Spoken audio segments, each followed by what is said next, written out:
Years later, that nice young man from England was on his way home to see his little boy and was signing some autographs for no particular reason at all. Somebody shot him. Hari dimana ketika mantan anggota The Beatles yaitu John Lennon ditembak dan dibunuh tepat di luar dari apartemennya di New York City. Dalam video ini akan menjelaskan alasan dari pembunuhan ini dan menunjukkan bagaimana hal itu terjadi.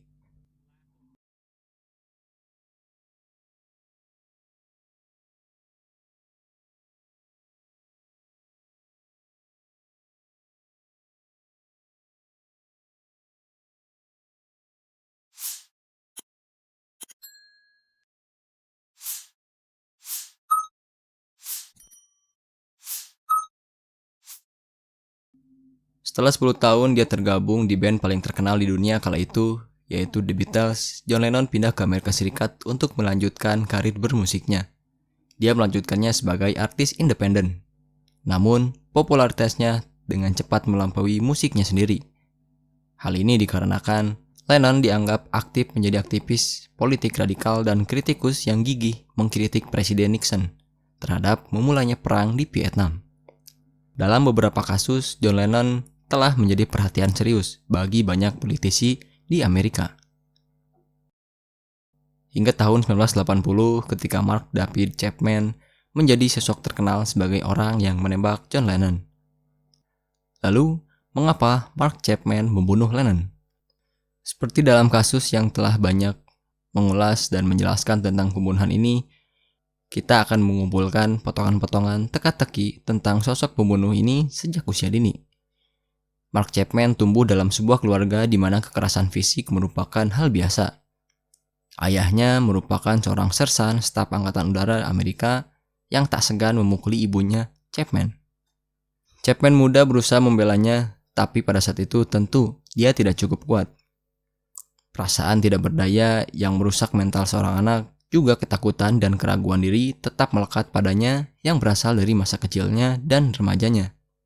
Di sisi lain, kala itu Amerika Serikat sedang mengalami revolusi seksual, di mana sampul-sampul majalah seperti Playboy yang provokatif menjadi norma baru di sana kala itu. Chapman yang berusia 16 tahun sedang mencari jawaban mengapa dia merasa begitu menyedihkan, terasing, dia merasa terputus dari dunia di sekelilingnya. Lalu dia akhirnya menemukan jawabannya dalam buku berjudul The Catcher in the Rye, ditulis oleh J.D. Salinger. Chapman mengidentifikasi dirinya dengan protagonis novel fiksi Holden Caulfield.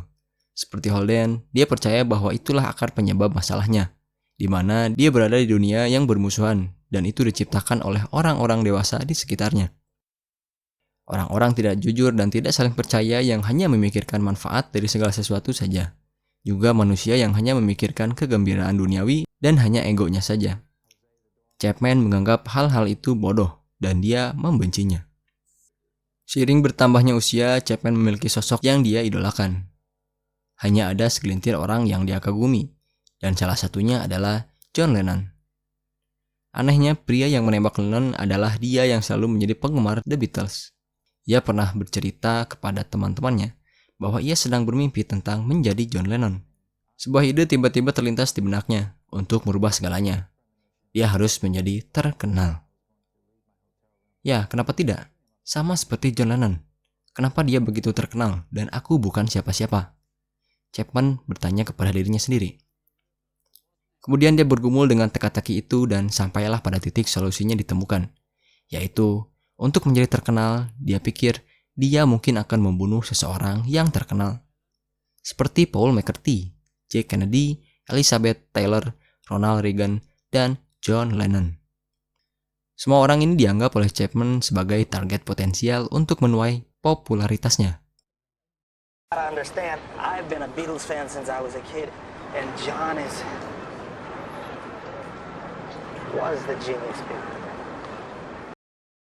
Memang terdengar aneh jika Chapman mengagumi John Lennon. Lalu kenapa dia menembaknya? Usut punya usut, Chapman merupakan karakter yang sangat kontroversial. Pendapatnya tentang Lennon berubah total selama beberapa tahun. Hal pertama yang membuatnya marah pada Lennon adalah klaim John yang ceroboh tentang The Beatles, di mana dia menyebut lebih populer daripada Yesus. Seorang pemuda yang terbilang religius seperti Mark Chapman kaget mendengarnya. Namun, hal itu benar-benar membuat Chapman geram. Ditambah lagi, pada buku John Lennon One Day at a Time oleh Anthony Faucett yang menggambarkan Lennon sebagai sosok orang yang super kaya. Dia digambarkan memiliki apartemen bernilai jutaan dolar di New York City, kapal pesiar mewah, peternakan, dan perkebunan yang cukup luas di pedesaan. Chapman tidak dapat memahaminya. Bagaimana ketika Lennon mengkhotbahkan perdamaian dan cinta, sekaligus mengutuk kekayaan yang berlebihan. Tapi nyatanya kantongnya terisi jutaan dolar. Dalam pikirannya, Lennon menjadi salah satu pembohong besar yang hanya memikirkan keuntungan saja, dan menganggap dialah salah satu orang yang meracuni dunia di sekitarnya kala itu. Akhirnya, Chapman mengidentifikasi target sempurnanya, orang yang dia benci lebih dari siapapun di dunia ini. Dan jika dia yang membunuhnya, tentu akan segera memberikan Chapman ketenaran yang sudah lama dia inginkan. Chapman tahu sang mantan anggota Beatles itu tinggal bersama istrinya, Yoko Ono, di kompleks apartemen Dakota dekat Central Park di kota New York. 6 minggu sebelum penembakan, Chapman membeli senjatanya secara legal di Hawaii, tempat dia tinggal. Kemudian dia terbang ke New York dari Hawaii dan berhasil melewati keamanan bandara cukup dengan menaruh pistolnya di bagasi. Saat itu bagasi diperiksa oleh maskapai penerbangan dan tidak tergeledah.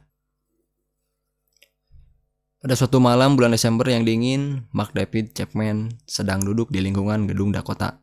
Hal ini tentunya dia sedang menunggu John Lennon. Pistol yang dia siapkan sudah siap di sakunya.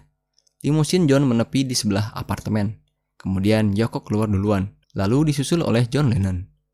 Saat Lennon memasuki kawasan apartemen, dia melihat Chapman dan mengenali orang itu yang telah meminta tanda tangannya beberapa jam sebelumnya. Mungkin terdengar gila, hanya beberapa jam sebelum menembak Lennon, Chapman berhasil mendapatkan tanda tangannya. Kemudian, Yoko dan Lennon melewati Chapman. Mereka tidak mencurigai apapun. Hal ini dikarenakan mereka terbiasa melihat penggemar di dekat rumah mereka. Namun naas, beberapa detik kemudian, Chapman mencabut senjatanya dan melepaskan 5 tembakan langsung.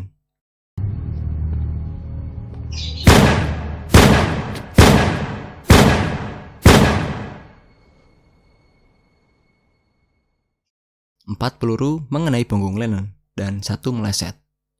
Misi Chapman akhirnya tercapai. Tertegun dengan apa yang telah dia lakukan, dia mengeluarkan buku The Catcher in the Rye dari sakunya dan mulai membacanya, sampai polisi datang.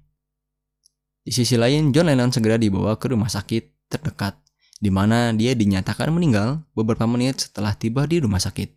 Ketika meninggal, Lennon diketahui berusia 40 tahun.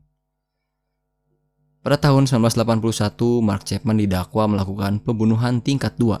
Mark Chapman dibawa ke penjara dan dibawa ke fasilitas pemasyarakatan etika. Penjara dengan keamanan maksimum di negara bagian New York. Ini adalah kisah pembunuhan John Lennon. Begitulah yang terjadi menurut berbagai sumber.